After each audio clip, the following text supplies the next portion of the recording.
Buenos días, Cristian. Un gusto saludarte a ti y a toda la teleaudiencia. Gracias por atendernos. Por fin se dio la comunicación, senador. Desde el lunes que estamos estrenando programas y queríamos tenerte, pero el ajetreo en el Congreso Nacional a veces impide la comunicación. Efectivamente, estábamos con mucha actividad parlamentaria también. Como bien dijiste, fuimos invitados a participar a una audiencia pública en la Comisión de Rendición de Cuentas. Es una comisión que generalmente hace un poco el estudio de lo que han sido los dictámenes de la Contraloría General de la República. No suele tener una agenda muy nutrida como este año. Ujú. Sin embargo, este año se hizo un estudio mucho más minucioso y exhaustivo, mucho interés, ¿verdad? Ujú. Eh, También fuimos invitados, como muchos otros ex ministros, presidentes de entes.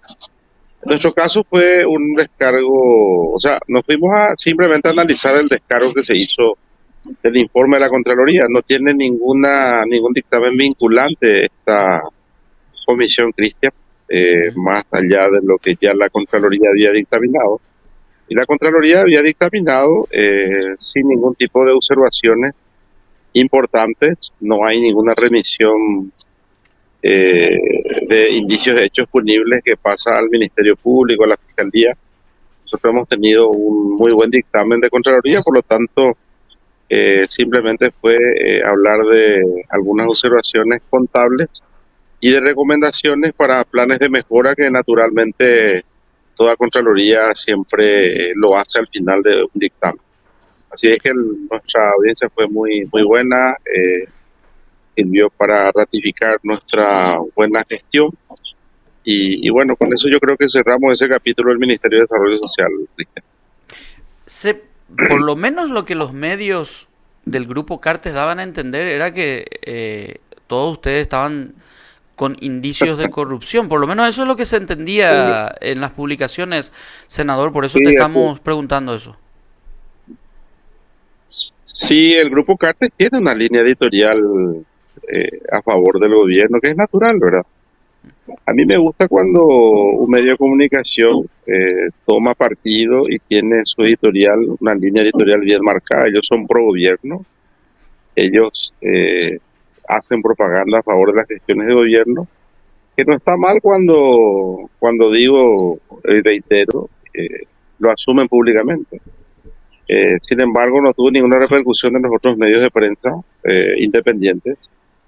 Y bueno, acá lo importante es el hecho objetivo de que nosotros salimos muy bien en esa audiencia, no hubo ningún tipo de observación adicional en ningún punto. Así es que yo creo que es capítulo cerrado, Ujú. Cristian. Senador, pasando a otro tema, ya que provenís también del mundo académico, este proyecto de ley presentado por la senadora Blanca Ovelar, en la cual se pretendía suspender por lo menos durante 5 años la habilitación de carreras vinculadas a ciencias de la salud como medicina y enfermería en el Paraguay para renovar y fiscalizar por sobre todas las cosas el proceso de la educación en este ámbito.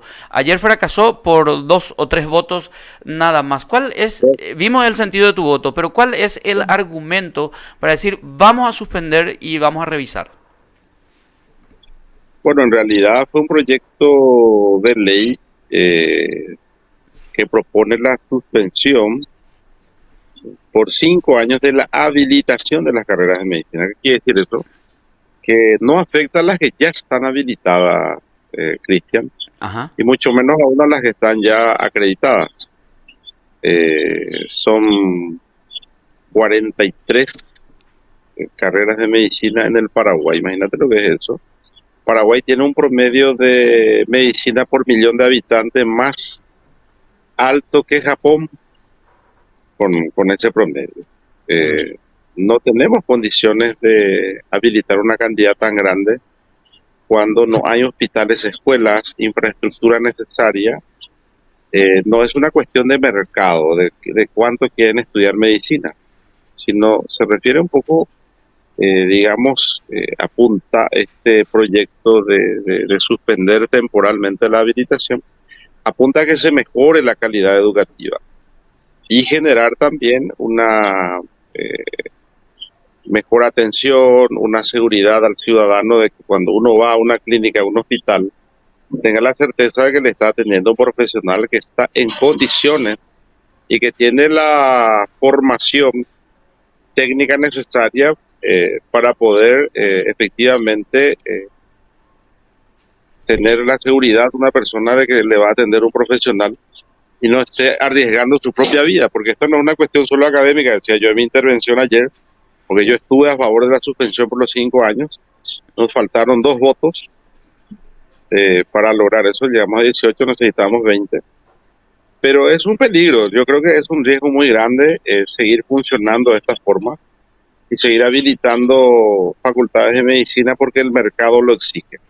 Acá tiene que haber calidad, tiene que haber seguridad.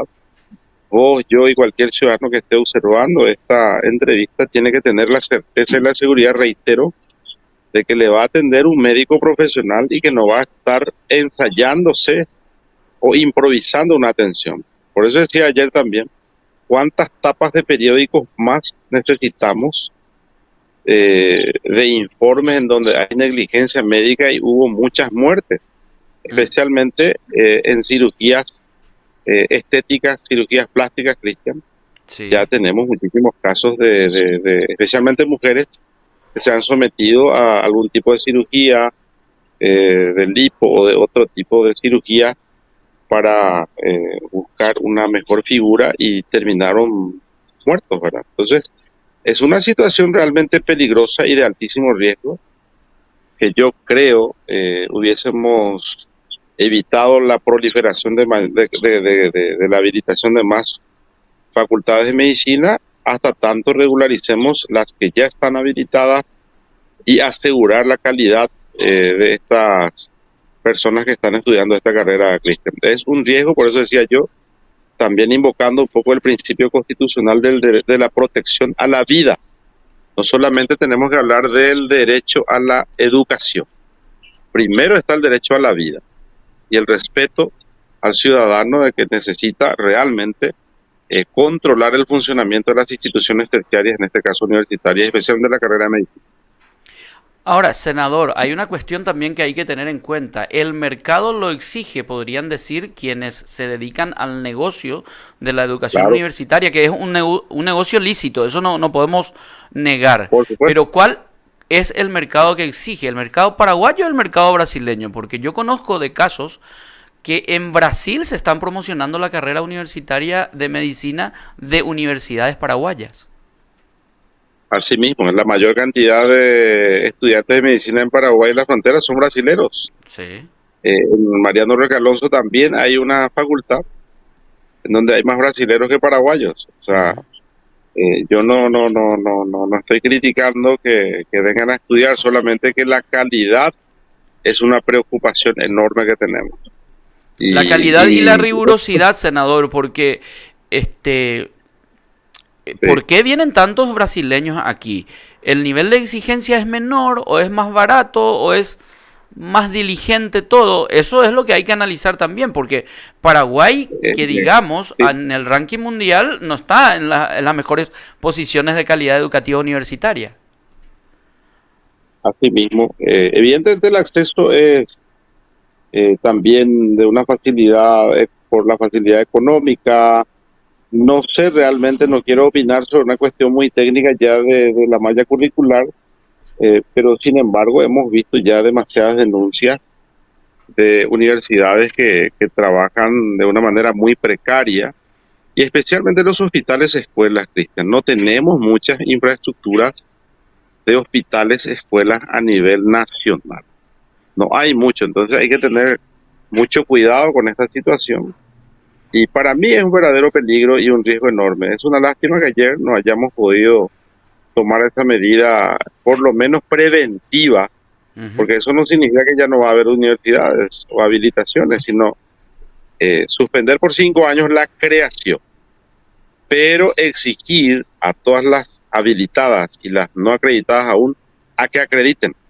y le demos también al propio estudiante la garantía de que va a tener una formación adecuada y que no va a ser estafado, Cristian, por estas universidades, y tampoco poner en riesgo la salud de la gente, del ciudadano que va, que como usuario del servicio de salud va con mucha confianza a un hospital, a una clínica, y no te vas a ir a una clínica de urgencia, a una situación de emergencia, a preguntarle en qué universidad se recibió el médico cuando estás en una situación ya crítica o de necesidad extrema de atención.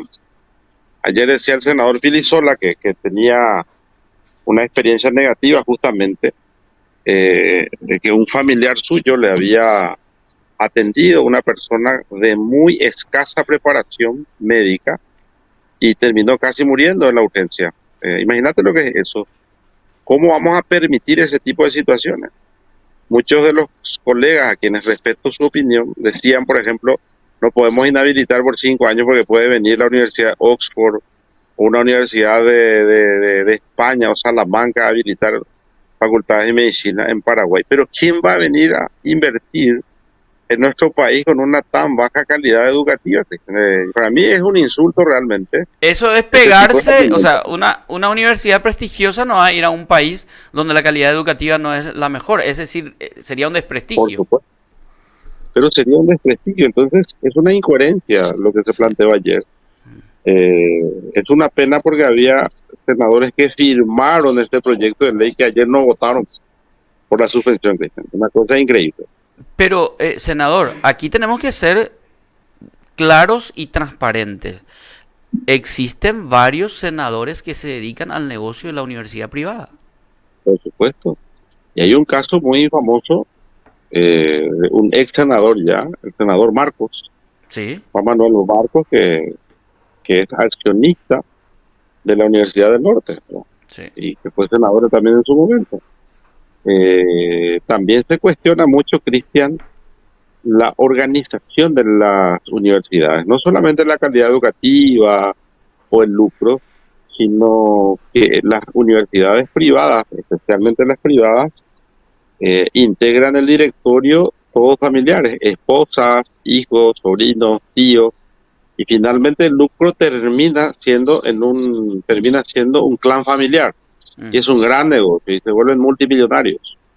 Y es así, es una triste realidad, pero si no se toman medidas correctivas, esto va a seguir generando un caos y una anarquía total para la educación superior en nuestro país.